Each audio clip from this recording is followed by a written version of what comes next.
Ddyrnod ar gyfer y 14 o Awst. Erfyniwn arna ti fod yn bresennol yn ein hoedfa ac yn harwain ar hyd y lwybrau di. Cyfoeth ogan ni gyda'r hynna gliwn yn yr oedfa hon. Amen. Mae eich gwobr yn fawr yn y nefoedd. Faint o Cristnogion da sydd wedi ennill y wobr fawr yn y nefoedd. Mae'n siŵr ein bod yn edrych ar bobl megis Gladys Aylward, Dietrich Bonhoeffer, William Booth, Dewi Sant, Martin Luther King, Oscar Romero, y fam Teresa, Desmond Tutu, mae gan bob un o'r hynna i hanes ei hunain. Wel, fel testyn felly, dwi'n dewis y geiriau allan o benod 5 o Efengyl Mathew ar 12 adnod, Mawr yw eich gwobr. Mae gen i, ac fe fydd gen i byth, barch mawr i'r athrawon a gefau sy'n yr ysgol Sul. Pobl gyffredin, symle byw, fi ar fath amynedd gyda ni fel dosbarth o fechgyn direidus. Mae gen i barch atyn nhw am byth, a mawr yw fy nyled iddyn nhw. O'n i'n darllen hanes am athro ysgol Sul, oedd yn gofalu am ddosbarth o fechgyn tia 14 i 15 oed. Athro da, cydwybodol, cynghorwr ieuenctid yn ôl i alwedigaeth, a dyma un o'r cynghorion iddo roi i'r bechgyn. Rhaid i chi fod yn ffyddlon i Iesu Grist a'i eglwys, bod yn ffyddlon yn ei waith, yn ifydd yn ei wasanaeth, heb ddisgwyl gwobr na thal o gwbl. Os ewch ar neges dros rhywun, fellwch ddisgwyl tal. Ond os ewch ar neges dros Iesu Grist, peidiwch disgwyl tal. Dyna ffordd yr hen athro o ddweud yr hyn ddywedodd David Jones yn ei emyn, mae arnaf eisiau sel i'm cymel at y waith, ond nid rhag ofn y gosb a ddel, nac am y wobr chwaith. O'n i'n ystyried y geiriau hyn wrth ddarllen geiriau'r testyn. Gwyn eich byd pan fydd pobl yn eich gwaradwyddo a cherlyd ac yn dweud pob math o ddrygair celwyddog yn eich erbyn o'm hachos i. Llawen hewch a gorfyleddwch, oherwydd y mae eich gwobr yn fawr yn y nefoedd. Felly yn wir yr elidiwyd y proffwydi oedd o'ch blaen chwi. Ie, mawr yw eich gwobr a byddwch ffyddlon i mi.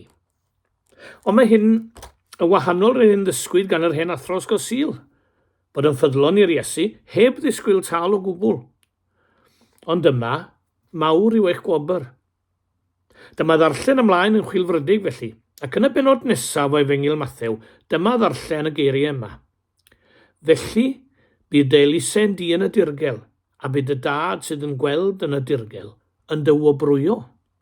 Ac yna ddwy adnod ymellach, ond pan fyddi di'n gweddio, dos mewn i thystafell ac wedi caid y ddrws gweddi ar dy dad sydd yn y dirgel, a bydd y dad sydd yn gweld yn y dirgel yn dywobrwyo.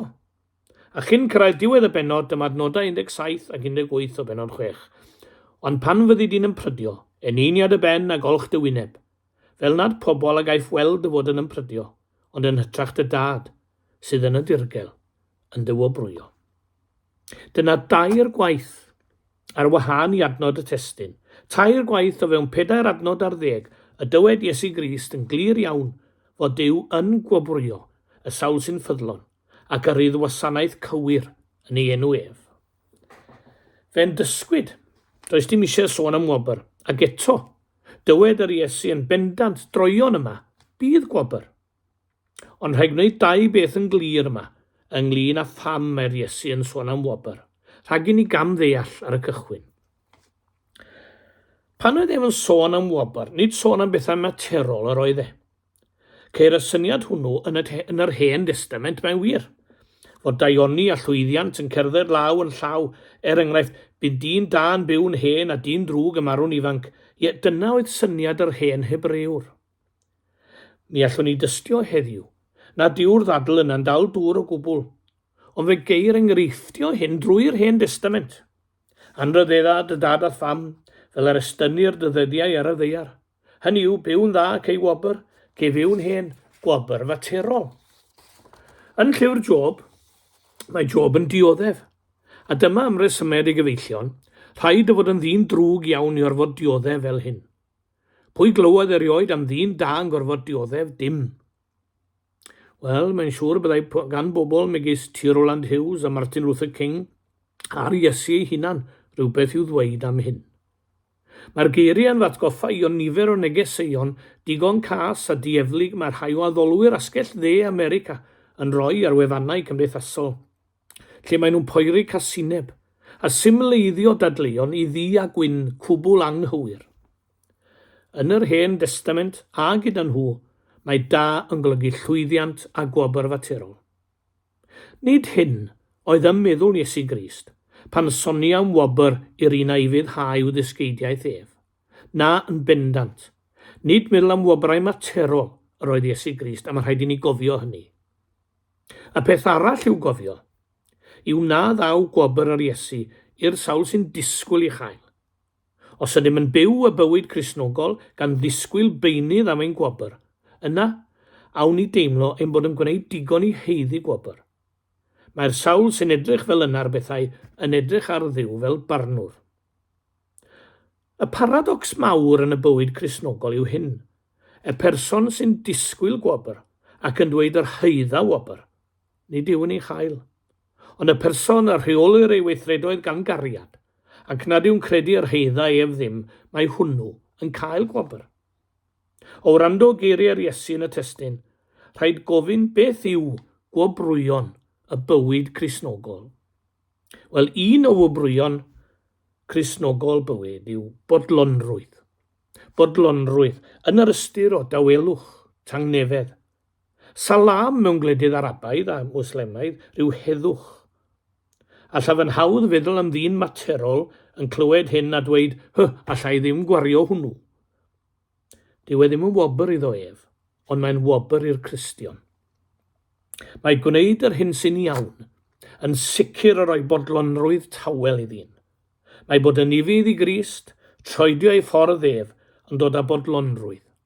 Fe ddaw a thywelwch meddwl, tywelwch cydwybod. Gall dyn sy'n ryddhau i Dduw golli ei eiddo a'i safle. Mae hynny'n bosib, ac fe welwyd hynny yn yr eglwys fore. Ond i ddod yn nes adref, ond i ddigwyddodd yn yr Almaen rhwng 1939 ac 1945, collodd y Cristnogion a wrthododd blygu ei heiddo a'i safle. Ond nid oedd neb yn fwy tawel ei meddwl na hwy drwy'r holl wlad honno. Gallent gael ei hunain yng ngharchar wrth ddilyn Iesu Grist a'i egwyddorion. Ond sefwch chi oni dyna hanes Pedr ac Ioan? Ie, a dyma fi hanes Martin Niemöller, gweinidog Lwtheraidd a'i gyfeillion yn yr Almaen adeg yr Ail Ryfel Byd. Roedd tawelwch meddwl a bodlonrwydd yn perthyn i'r rhain, yn y carchar, ac awdurdodau'r Almaen yn methu ei deall. Mae disgyblion Iesu Grist wedi cael ei hunain ar grocbren cyn hyn. Ar y groes yn cyhoeddi, now comes the hour of liberty. Marw a gwen ar ei hwyneb, a honno wedi'i rhoi yno gan y bodlonrwydd tawel o wybod iddyn nhw'n wneud yr hyn oedd yn iawn. Y John Penry yn gwybod iddo wneud yr hyn oedd yn iawn trwy bregethu yn Gymraeg i'w bobl. Gall disgybl i Grist fod yn amoblogaeth ac yn unig efallai, ond ynddo fe ei hunan, ceir bodlonrwydd tawel, ac mae hyn yn cyfrif mwy na'r erlyd a'r gwawd a'r unigrwydd. Dyma un gwobr a gaeth am ei ffyddlondeb, bodlonrwydd, coron bywyd. Mae yna stori am George Herbert y bardd. Roedd e'n aelod y gylch cerddorol bach a fyddai'n casglu at ei gilydd i chwarae.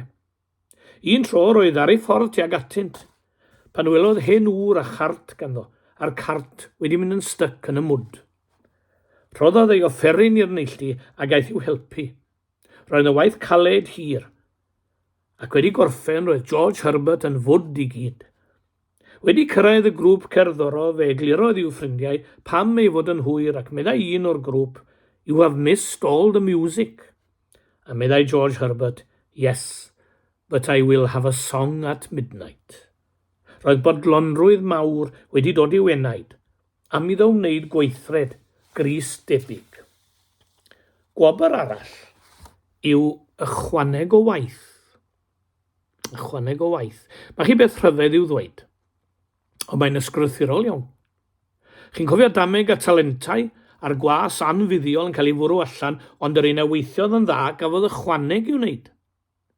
Fe welwn ni hyn yn digwydd mewn sawl cylch wrth gwrs. Yr athro da mynd yn well ysgolhaig bob dydd, nid cael llai o waith yn cael mwy o lawer.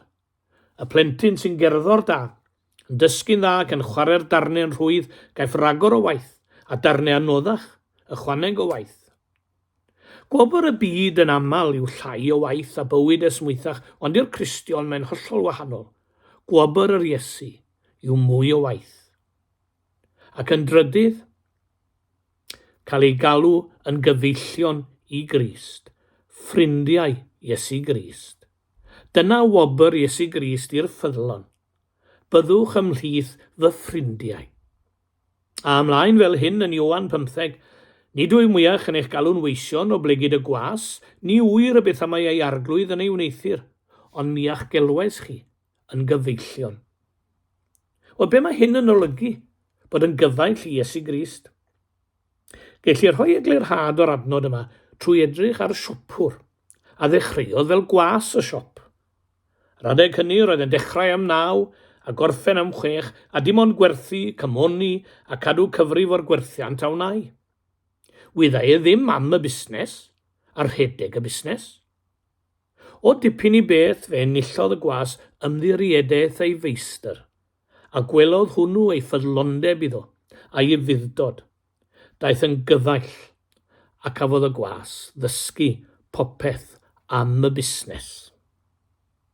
Yn yr un modd y dawn ninnau yn gyfaill i Iesu Grist, ffyddlondeb ac ufuddod. Fe gewn ni'n tynnu mewn i'w gyfrinach. Mi a'ch gelwais chi'n gyfeillion, o blegyd popeth ar a glywais gan fy nhad a hysbysais i chwi. Nid ryw ychydig, ond popeth. Dwi wedi sôn am ein tueddiad ni fel cenhedlaeth i glodfori a chynyddu pethau materol. Mi fyddwn ni fel pawb arall yn mwynhau ennill arian mawr ar y loteri. Fyddwn ni wrth y modd yn prynu Aston Martin, fyddwn ni wrth y modd yn prynu villa neu Ffrainc. Ond 1000 gwell na'r hain. I gyd fyddai cael bod yn gyfaill i Iesu Grist. Does dim sicrwydd o gwbl y byddai cael gyrru Aston Martin yn rhoi unrhyw dawelwch meddwl a bodlonrwydd i mi. A does dim sicrwydd y byddai diogi neu Ffrainc heb ragor o waith yn fy ngwneud yn berson hapus. Ac yn sicr pe byddai'r arian yn rhedeg allan, fe welwn ni nifer o gyfeillion newydd yn diflannu. Gwobr fawr yw bodlonrwydd. Gwobr i'r ffyddlon yw rhagor o waith. Ond y wobr fwyaf yw cael bod yn gyfaill i'r Iesu. Mae angen mawr i ni fel eglwysi fagu rhai fydd yn ffrindiau i Iesu Grist. Pobl yn yr eglwys yma fydd yn ffrindiau i Iesu Grist. Rhieni ar ein helwydydd fydd yn ffrindiau i Iesu Grist. Dynion a merched yn ei gwaith fydd yn ffrindiau i Iesu Grist. Ninnau ar y stryd ac yn ein cymuned yn ffrindiau i Iesu Grist. Mawr fydd eich gwobr, cael bod yn ffrind i'r Iesu. Cael bod o blith y dyrfa fwyaf ardderchog na fydd terfyn iddi. Pwy fydd yma am hen cam mlynedd, pwy fydd yma'n torri'r bara, pwy fydd yma'n rhannu'r gwyn, pwy fydd yma'n edifeiriol gerbron Duw yn plygu glin. Wn i ddim i henwe. Ond pwy fydd yma am hen cam mlynedd, byddwn ninnau yn y nef, ond bydd ffrindiau newydd Iesu yma'n sôn amdano ef. Duw a'i ras roddai ni fod yn ffyddlon iddo, fel y bod ninnau o blith a rhai dderbyniau'r wobr o fod yn ffrindiau i Iesu Grist. Mwyn ei enw. Amen. Gawn ni derfynu fel arfer gyda gair o weddi. Diolch i ti am y bobl sydd wedi mentro ar hyd y canrifoedd. Wedi mentro i helpu eraill, gan anwybyddu'r perygl iddyn nhw eu hunain. Diolch am bobl sydd yn barod i fentro.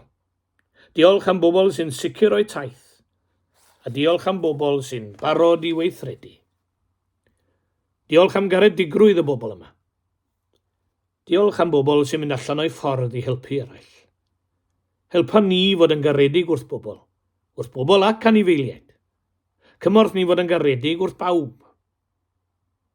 Yn ogystal â bod yn benderfynol, Mae yna Cristnogion dewr wedi gweithredu ar hyd y canrifoedd.